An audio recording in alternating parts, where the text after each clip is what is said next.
नमस्कार प्यारे दर्शकों, मैं आपका ज्योतिष मित्र आदित्य द्विवेदी स्वागत करता हूं आपके अपने YouTube चैनल नक्षत्र तक में। अगर आप अपनी कुंडली का परामर्श चाहते हैं, अपने प्रश्नों के उत्तर चाहते हैं, समस्याओं का समाधान चाहते हैं, खराब ग्रह दशाओं के उपाय जानना चाहते हैं, कुंडली मिलान करवाना चाहते हैं या किसी शुभ मुहूर्त के बारे में जानकारी लेना चाहते हैं तो आप हमारे नंबर पर हमें कॉल कर सकते हैं या व्हाट्सएप मैसेज कर सकते हैं।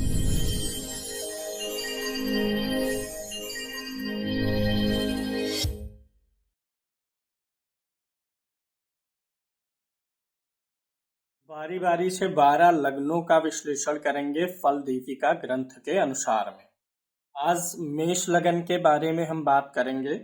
मेष लगन उनका होता है जिनकी लग्न कुंडली में प्रथम भाव में इस पहले चतुर्भुज में 1 नंबर की गिनती लिखी हो, यानी मेष राशि हो। सबसे पहले इनका हम A to Z विश्लेषण करने वाले हैं।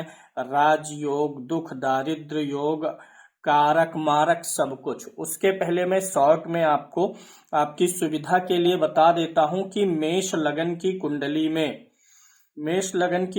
में लग्न का जो स्वामी है, यानी पहले घर का जो स्वामी है वो मंगल होता है।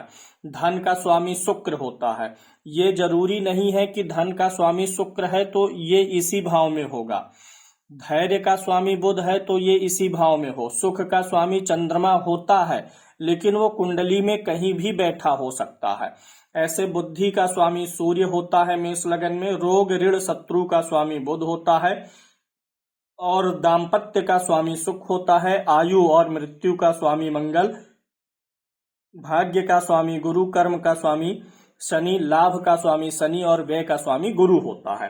तो ये लिखा गया है मेष लगन में किस भाव का स्वामी कौन सा ग्रह होता है। राशि भी मैंने लिख दी है, ग्रह भी लिख दिया है। अब चलिए शुरू करते हैं विश्लेषण।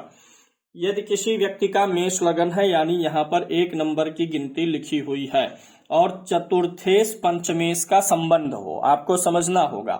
चतुर्थेश पंचमेश, चतुर्थेश मतलब जो चौथा भाव है और पंचमेश मतलब जो 5वां भाव है। जो चौथे भाव का स्वामी है और जो 5वें भाव का स्वामी है, यानी चौथे भाव का स्वामी मेष लगन में कौन होता है? चंद्रमा होता है। और 5वें भाव का स्वामी कौन होता है? सूर्य होता है। कुंडली में कहीं भी सूर्य और चंद्रमा एक साथ बैठे मेष लगन की कुंडली में, चतुर्थेश और पंचमेश एक साथ बैठेंगे तो राजयोग होता है। इसमें कारण यही है कि जो चंद्रमा है वह केंद्र का स्वामी होगा और सूर्य जो होता है यह त्रिकोण का स्वामी होता है। तो ये दोनों साथ में होंगे तो राजयोग बनेगा। दूसरा राजयोग कब बनेगा? ये जो अगर ये दोनों साथ में हैं तो राजयोग बनेगा, लेकिन इससे भी उच्च कोटि का राजयोग तब बन जाता है जब ये दोनों एक दूसरे से सप्तम में हो। यानी चौथे भाव का स्वामी चंद्रमा मान लीजिए कुंडली में यहाँ पर है, यहाँ पर चंद्रमा हो तो इससे सातवें मतलब ठीक सामने यहाँ पर सूर्य हो। तो मेष लगन में सूर्य चंद्रमा एक साथ हो तो राजयोग। अगर दोनों एक दूसरे को देखें, एक दूसरे से सातवें हो तो ज्यादा प्रबल राजयोग। इसका भी कारण समझ लीजिए। जब सूर्य और चंद्रमा साथ होकर राजयोग बनाएंगे तो ऐसे में चंद्रमा अस्त हो जाएगा। हालांकि तब भी राजयोग रहेगा, प्रभाव मिलेगा। ज्योतिष में हमेशा स्ट्रेंथ देखा जाता है, ग्रहों का बल। तो चंद्रमा का बल ऐसी स्थिति में कमजोर होने से राजयोग बनेगा, लेकिन कमजोर बनेगा। लेकिन जब दोनों एक दूसरे के सम्मुख रहेंगे, सूर्य यहाँ पर हो जाए, चंद्रमा यहाँ पर कहीं भी किसी भी भाव में बनेगा, तो चंद्रमा सूर्य के सामने हो करके पूर्णिमा के आसपास का हो जाएगा, यानी उसके अंदर पूर्ण किरण आ जाएगी। तो इसलिए विशेष सुंदर राजयोग बनेगा। उसी प्रकार से जब दोनों एक साथ रहते हैं तो चंद्रमा में बल नहीं रहता, इसलिए निम्न कैटेगरी का राजयोग बनता है। अगर दोनों एक दूसरे की राशि में बैठ जाए, चंद्रमा जो है 5 नंबर की गिनती में बैठा हो मेष लगन की कुंडली में और सूर्य 4 नंबर की गिनती में बैठा हो तो भी उत्तम कैटेगरी का राजयोग बनता है मेष लगन की कुंडली में। दूसरे सूत्र पे हम चलते हैं और बताते हैं मेष लगन की कुंडली में दूसरे और 7वें घर का मालिक, दूसरे घर का और सातवें घर का मालिक। अब आप लोग बताइए कौन मालिक है, यही सीधे लिखा है 2 नंबर की गिनती वृषभ का स्वामी शुक्र और सातवें का स्वामी शुक्र, यानी द्वितीय भाव सप्तम भाव दोनों का स्वामी कौन होता है, शुक्र ही होता है। मालिक शुक्र होने है तो ये क्या हो गया, मारक हो गया, क्योंकि द्वितीय भाव और सप्तम भाव के स्वामी को मारक बोलते हैं। तो मेष लगन में शुक्र मारक होता है। लेकिन ऐसा नहीं समझ लेना चाहिए कि ये शुक्र मार ही डालेगा। मारक का मतलब है शरीर को मारना, कष्ट देना, प्रताड़ित करना, ना कि प्राण हर लेना। हमेशा यही नहीं होता है। तो शुक्र मेष लगन की कुंडली में शारीरिक कष्ट देने वाला ग्रह बनता है। अब अगर शुक्र जो है अन्य भावों जैसे बुध भी मेष लगन की कुंडली में मारक बनता है पराशरी सिद्धांत के अनुसार, क्योंकि तीसरे और छठे 2 अशुभ भावों का स्वामी बनेगा। तो अगर शुक्र मारक है तो बुध भी मारक रहेगा। अब शुक्र बुध दोनों कुंडली में वीक स्थिति में रहेंगे, पीड़ित अवस्था में रहेंगे, तो ये अवश्य ही परेशान करेंगे, आयु और स्वास्थ्य को लेकर के परेशानी आएगी। यानी कुल मिला के मैं ये कहना चाह रहा हूं कि मेष लगन में जो मारकत्व के ज्यादा प्रभावशील ग्रह है वह शुक्र है और बुध है। अब इसमें मैं एक चीज और समझाऊंगा। मारक हमें कौन कौन सा प्राप्त हुआ है, शुक्र और बुध। ध्यान से समझिएगा, जब भी आप मेष लगन की कुंडली देख रहे हो तब उसमें अगर आपको शुक्र की महादशा व बुध की अंतर्दशा मिले या बुध की महादशा शुक्र की अंतर्दशा, यानी जब भी इन दोनों में से किसी एक की महादशा या किसी एक की अंतर्दशा हो और कुंडली मेष लगन की हो, तो उस दशा पीरियड में आप उस व्यक्ति को शारीरिक कष्ट होने का अनुमान बता सकते हैं कि व्यक्ति को शारीरिक कष्ट होगा। ये दोनों ग्रहों के बलाबल और स्थिति पर निर्भर करेगा कि कष्ट कितना छोटा या बड़ा हो सकता है। ये चीज आपको समझ में आ गई होगी। अब यहीं पर आप एक चीज और समझ लीजिए। यहाँ ध्यान में यह बात रखनी चाहिए कि चतुर्थ भाव में, मेष लगन के चतुर्थ भाव में कर्क राशि होने के कारण यद्यपि मंगल नीच राशि का हो जाएगा, अगर यहीं पर इसके साथ में बृहस्पति बैठेगा, मेष लगन हो और मंगल चतुर्थ भाव में हो और वहीं पर उसके साथ बृहस्पति बैठा हो या चंद्रमा बैठा हो, तो नीच भंग राजयोग बनेगा। इस भाव में मंगल हो, मेष लगन में गुरु आ गया तो गुरु उच्च का हो जाएगा, तो उच्च ग्रह के कारण नीच भंग होगा। और अगर चंद्रमा आएगा तो स्वराशि का हो जाएगा, तो चंद्रमा नीच भंग करेगा। अच्छा, नीच भंग में से मैं आपको एक सिद्धांत और समझाना चाहता हूं। मान लीजिए कुंडली में 12 नंबर की गिनती पे बुध बैठा हुआ है, तो बुध नीच का हुआ, और यहीं पर शुक्र बैठ गया तो शुक्र उच्च का हुआ। अब शुक्र के उच्च होने के नाते बुध का क्या होगा, नीच भंग होगा। लेकिन जो नीच भंग कर रहा है उस ग्रह का नाम आप बताइए, कौन है नीच भंग करने वाला? शुक्र है। अगर वह शुक्र स्वयं सूर्य से अस्त हो गया हो, उसके अंदर बल ना हो, तो वह नीच भंग नहीं होगा, सिर्फ देखने के लिए नीच भंग रहेगा। नीच भंग की जो प्रायिकता है, जो पॉसिबिलिटी है, पावर है, वो बहुत कम हो जाएगी। इस चीज का ख्याल रखना चाहिए। यानी नीच भंग जिस ग्रह के कारण हो रहा है, अब यहीं पर मंगल बैठा है, नीच भंग हो रहा है, साथ में गुरु बैठा हुआ है, गुरु ने नीच भंग किया, लेकिन यहीं पर सूर्य भी है और सूर्य से गुरु अस्त है, तो जो नीच भंग करने वाला ग्रह गुरु था वह स्वयं अस्त है। इसलिए मंगल का सिर्फ नीच भंग देखने को रहेगा, उसको हम राजयोग में नहीं बोल सकते, बहुत अल्प छोटा सा राजयोग उसके माध्यम से बनेगा। अगले सूत्र पे चलते हैं। इसमें क्या है, लग्नेश नौमेश दोनों एक साथ शनि होता है। इस कुंडली में मेष लगन में जो दशमेश है, सॉरी नौमेश दशमेश नहीं, दशमेश और एकादशेश जो होता है वो शनि होता है। और सूत्र एक है, अगर किसी त्रिकोण का स्वामी, पहले घर का, पांचवें घर का, नौवें घर का स्वामी केंद्र के किसी स्वामी के साथ बैठे, यानी मेष लगन में मंगल, सूर्य या गुरु की युति चंद्रमा, शुक्र और शनि से हो तो राजयोग बनता है। लेकिन अगर यह योग शनि के साथ बनेगा मेष लगन में तो राजयोग नहीं बनेगा।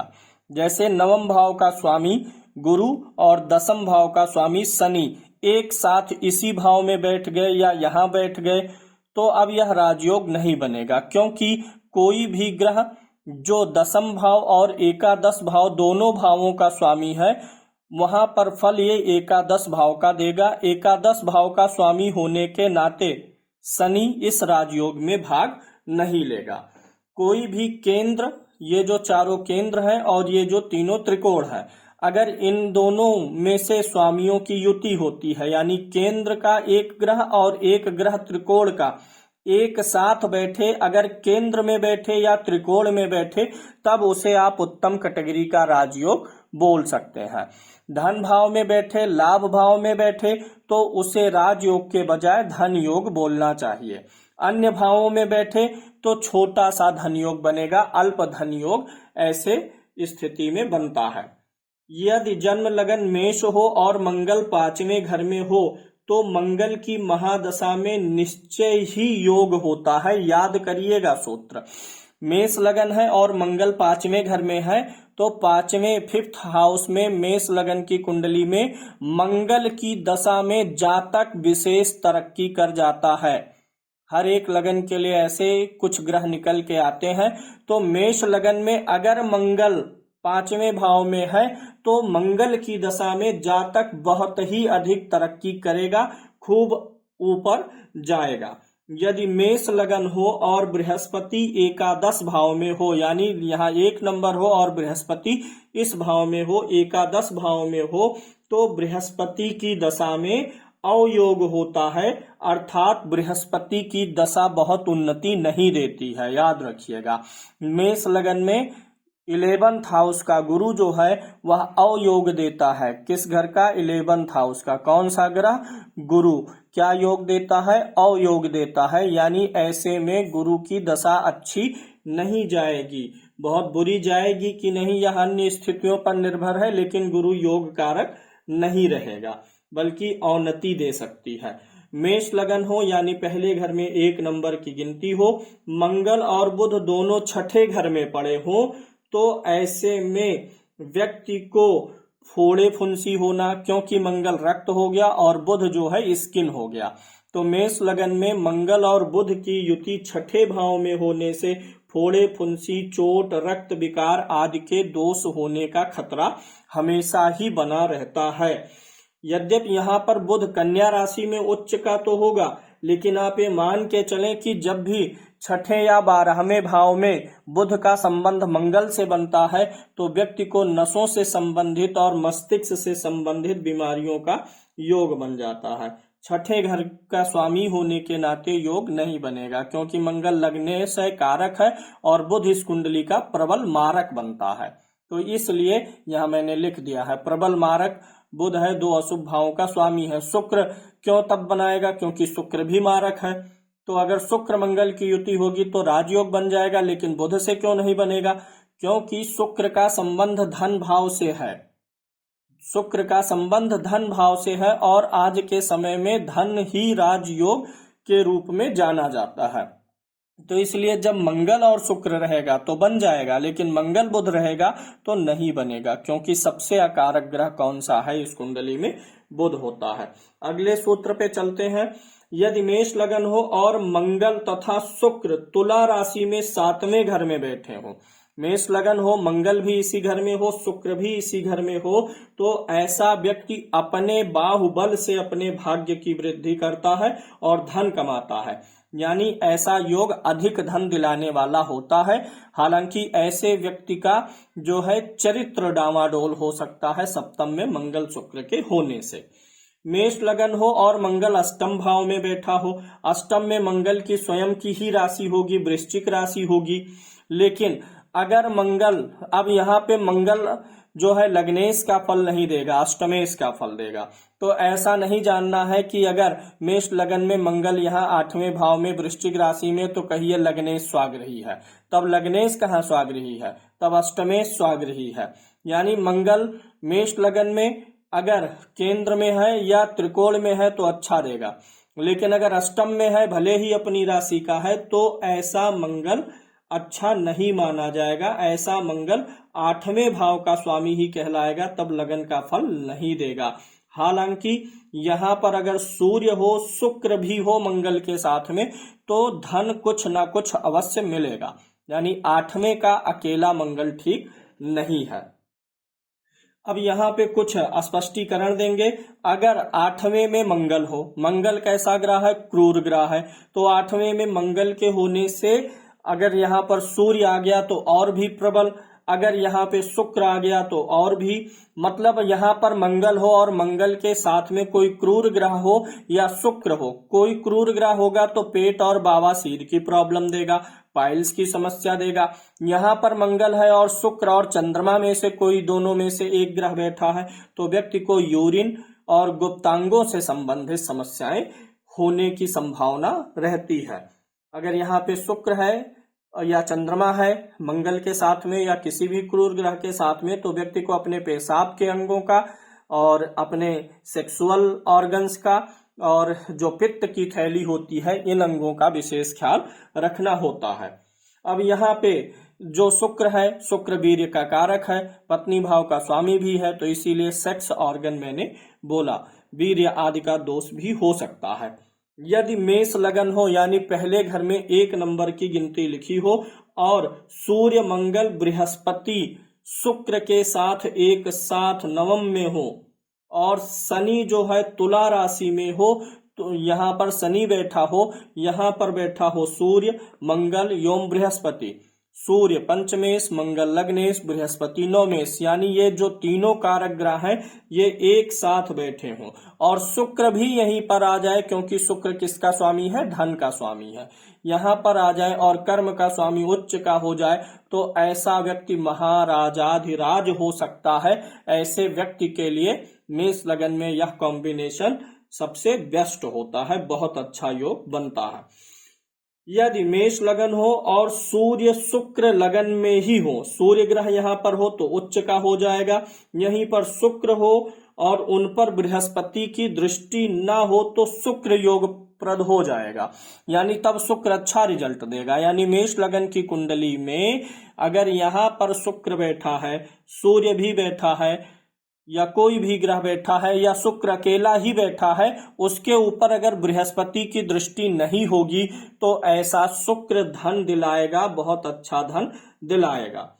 इसी प्रकार से अगर मेष लगन में बृहस्पति के ऊपर शुक्र की दृष्टि आ जाए या गुरु की दृष्टि शुक्र पर जाए, तो ये दोनों इस लगन में अपनी पूरी ताकत नहीं लगा पाते, यानी योगप्रद नहीं हो पाते। विशेष रूप से शुक्र पर गुरु की दृष्टि ना रहे मेष लगन में तो ही अच्छी है। अब अगर व्यक्ति का मेष लगन है, यानी लग्न में 1 नंबर की गिनती लिखी है और सूर्य पर बृहस्पति की दृष्टि हो, जो 5वें भाव का स्वामी सूर्य है वह कुंडली में कहीं भी बैठा हो और उसे बृहस्पति देख रहा हो। बृहस्पति किन किन भावों को देखता है? जहां बृहस्पति होगा वहां से 5वें घर को, 7वें घर को और 9वें घर को देखेगा। यानी कुंडली में जहां बृहस्पति है मेष लगन के, सूर्य उससे 5वें, 7वें या 9वें भाव में होगा, तो ऐसा सूर्य योगप्रद होगा। कहने का मतलब है तब ऐसे में मेष लगन वालों के लिए सूर्य की महादशा आप अच्छी बता सकते हैं कि बृहस्पति की दृष्टि होने से सूर्य की महादशा आपको धन सुख समृद्धि यश प्रसिद्धि सब कुछ दे देगी। मेष लगन हो और सूर्य बुध शुक्र तीनों 11वें भाव में बैठे हों, सूर्य और बुध शुक्र, वैसे एक सूत्र ये भी है कि 11वें भाव में सभी ग्रह अच्छे होते हैं, लेकिन अगर ये तीनों ग्रह बैठ रहे हैं तो ये तीनों योगप्रद हो जाते हैं, अर्थात राजयोग देने लगते हैं। सूर्य बुध और शुक्र अगर 11वें भाव में मेष लगन में बैठे हुए हैं तो बहुत ही अच्छा हो जाता है। मेष लगन हो और मेष राशि का सूर्य ही लगन में हो, यानी लगन में ही सूर्य उच्च का हो जाए, तथा कर्क राशि का चंद्रमा हो, यानी मेष लगन में सूर्य उच्च का हो और चंद्रमा स्वाग्रही हो, तो भी निश्चित ही राजयोग ऐसे व्यक्ति को जीवन में मिलता है। अच्छा, राजयोग धन योग में अंतर क्या है ये भी समझ लीजिए। लोग राजयोग के लिए लालायित क्यों रहते हैं, इसका कारण ये है, अगर आपकी कुंडली में राजयोग बना है, अच्छे राजयोग बने हैं जिसमें बल हो, ना कि अस्त वाला राजयोग हो। अगर आपकी कुंडली में राजयोग बने हैं तो जब जीवन में यह राजयोग एक बार घटित हो जाएगा, जिस भी उम्र में 25, 30, 35 अगर है राजयोग तो घटित जल्दी ही हो जाएगा। ऐसा नहीं है मृत्यु समय राजयोग फल देगा, भले ही दशांतर दशा कैसी भी विपरीत चले। तो अगर राजयोग घटित हो गया जीवन में एक बार, फिर उसके बाद पूरे जीवन भर आपको धन से संबंधित समस्या नहीं आएगी, विपत्ति आएगी, काम में रुकावट आएगी, कोई भी प्रॉब्लम आ जाए लेकिन काम बंद नहीं होगा। आपका व्यवसाय, आपकी नौकरी, जो कुछ भी राजयोग आपको दे रहा है वह हमेशा चलता रहेगा। बहुत से लोगों में आपने देखा होगा 10-20 साल बहुत अच्छा चला, 5 साल 100-200 करोड़, 500 करोड़, 1000 करोड़ का भी खड़ा कर लिए एम्पायर, लेकिन पता चला बाद में 1000 रुपए के लिए उनको मोहताज होना पड़ा। उसका कारण यही होता है कि उनकी कुंडली में धन योग तो रहा होगा लेकिन राजयोग नहीं रहा होगा। राजयोग यही कहता है कि राजयोग है तो कितनी भी विकट परिस्थिति आएगी आप धन के मामले में दुखी नहीं होंगे, आपका व्यवसाय चलता रहेगा, धन आता रहेगा। अगले सूत्र पे चलते हैं। किसी व्यक्ति का मेष लगन हो, यानी यहां पर 1 नंबर की गिनती लिखी हो, और सूर्य, बृहस्पति, शुक्र, सूर्य 5वें घर का स्वामी, बृहस्पति 9वें भाव का स्वामी और शुक्र 10वें भाव में बैठे हो तो उनकी दशा में गंगा स्नान कर लेता है व्यक्ति, यानी गंगा स्नान होगा। इसका मतलब ऐसे व्यक्ति की आध्यात्मिक उन्नति उस दशा में खूब अच्छी बढ़ेगी। ऐसा व्यक्ति यानी एक तरीके से घर से, परिवार से, धन से, सब चीजों से जीवन में संतुष्ट हो जाता है। यानी ऐसे व्यक्ति को ईश्वर सब कुछ प्रदान कर देता है कि ना तो धन से दुखी, परिवार का सेटलमेंट, सब कुछ करके निश्चिंत हो जाता है और फिर धार्मिक कार्यों में लग जाता है। अब मैं यहाँ पे मेष लगन के लिए ये बताऊंगा कि अगर मेष लगन है और मंगल 6ठे, 8वें और 12वें भाव में नहीं है तो ये मूंगा पहन सकते हैं। मूंगा इनको तभी पहनना चाहिए। अगर मेष लगन है तो सूर्य का स्टोन इनको माणिक्य आप बता सकते हैं, इनको माणिक्य पहनना चाहिए। इसके अलावा पुखराज आप इनको तभी बता सकते हैं जब बुध 6, 8, 12 में ना हो तो इनको पुखराज बताया जा सकता है। इस लगन के लिए आप सबसे जो खराब ग्रह है वह बुध है। बुध इनको ज्यादा पीड़ित कर सकता है। तो अगर इनका समय खराब चल रहा हो और बुध की दशा अंतर्दशा हो तो बुध की वस्तुओं का इनको दान बता देना चाहिए। हरी सब्जी हो गई, धनिया पाउडर वगैरह हो गया, हरी सब्जी ज्यादा तेजी से, खाने पीने वाली चीजें दान में ज्यादा तीव्र काम करती हैं। उसके बाद जो है पहनने वाली चीजें, क्योंकि खाना और पहनना जीवन की प्राथमिक आवश्यकता है, तो हरी सब्जी का दान किया जा सकता है। अगर इनके मेष लगन हो, लगन में ही मंगल बैठा हो तो ऐसे व्यक्ति मांगलिक होते हैं, लेकिन मांगलिक दोष बड़ा कम लगेगा, मांगलिक दोष परिहार हो जाता है क्योंकि मंगल क्या होता है, स्वराशि का होता है, लेकिन अन्य भावों में मंगल का दोष बनता है। मेष लगन अगर है तो इनके लिए जो अच्छे मित्र साबित होंगे मेष लगन के लिए, वो मेष लगन का व्यक्ति, मेष लगन के लिए कर्क राशि या कर्क लगन वाले अच्छे साबित होते हैं मित्र, सिंह लगन वाले अच्छे साबित होते हैं, वृश्चिक लगन वाले अच्छे साबित होते हैं, धनु लगन वाले ऐसे व्यक्ति के लिए अच्छे साबित होते हैं। इसके अलावा मीन लगन या मीन राशि, इन लगन और राशि के व्यक्तियों से मेष लगन के जातकों का सौहार्द अच्छा होता है। अगर किसी कारणवश मंगल खराब है, देखिए हृदय हमारी जान होती है, हृदय के बिना हम जी नहीं सकते, लेकिन तकलीफ आने पर हृदय का भी ऑपरेशन होता है। भले ही मंगल लग्नेश हो, लेकिन अगर मंगल यहाँ चतुर्थ में बैठ गया, नीच राशि में, विवाह नहीं होने दे रहा है, तो मंगल की भी वस्तु का दान किया जाएगा। यानी कुंडली में कोई ग्रह कारक क्यों ही ना हो, अगर उसके कारण से किसी मामले में विशेष अशुभता मिल रही है, क्योंकि कोई भी ग्रह ना तो पूर्ण रूप से शुभ होगा ना तो पूर्ण रूप से अशुभ होगा, किसी मामले में अगर कारक ग्रह भी विशेष अशुभता प्रदान करे तो उसकी भी वस्तु का दान करना पड़ सकता है। तो आप यहाँ पर अगर मेष लगन है और आप मांगलिक है, विवाह नहीं हो रहा है, तो आपको मंगल की वस्तु का दान करना चाहिए या मंगल के मंत्रों का जप भी करवाना चाहिए। मंगल का दान क्या होता है? गुड़। तो यहाँ पर आप समझ लीजिए मेष लगन के जो कारक है, मैं एक बार फिर से लिख देता हूं। मेष लगन में कारक होगा मंगल, सूर्य, गुरु। मैं यहाँ पर साफ साफ लिख दे रहा हूं, मंगल, सूर्य और गुरु। मारक होगा मेष लगन में शुक्र, और प्रबल मारक या अशुभ ग्रह, प्रबल मारक या सबसे अशुभ ग्रह इस लगन के लिए कौन सा होगा? बुध। न्यूट्रल ग्रह कौन सा होगा? न्यूट्रल ग्रह हो जाएगा शनि, दशम और एकादश भाव का स्वामी होने के नाते। ना तो वह मारक बनेगा, ना कारक बनेगा, ना राजयोग बनाएगा। शनि जो है न्यूट्रल हो जाएगा। तो ये मेष लगन के बारे में हमने आपको कुछ जानकारी दी, इसे आप नोट कर लीजिए, समझ लीजिए, और इसी प्रकार से अब हम वृषभ से लेकर के फिर मीन तक आगे बढ़ेंगे।